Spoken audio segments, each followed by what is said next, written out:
আসসালামু আলাইকুম রহমতুল্লাহি বরকাতু। একজন হাদি, একজন কিংবদন্তি, বাংলাদেশের ইতিহাসে আজকে যে জানাজাটি হতে যাচ্ছে এটাই হয়তো সর্ববৃহৎ হবে। স্বতঃস্ফূর্তভাবে মানুষ চারপাশ থেকে যে যেদিকে পারছে সবাই চলে আসছে।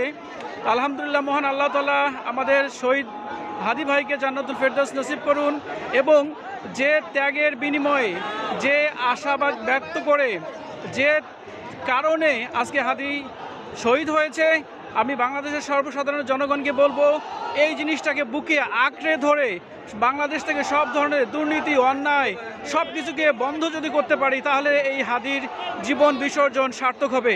তাই আজকে একটাই শপথ, আমরা সবাই মিলে হাদির আত্মত্যাগের বিনিময়ে যে অর্জিত বাংলাদেশ পেয়েছি সেটিকে যেন আমরা সুন্দরভাবে পরিচালিত করতে পারি এবং আমরা দেখিয়ে দিতে পারি বাংলাদেশ একটি সুন্দর রাষ্ট্র, এখানে কোনো দুর্নীতি হবে না, কোনো রকম বৈষম্য হবে না, বাংলাদেশ এগিয়ে যাবে এবং বিশ্ব দরবারে দেখিয়ে দিবে যে একজন শহীদের মৃত্যুর মাধ্যমে একটা দেশ কতটা পরিবর্তন হতে পারে।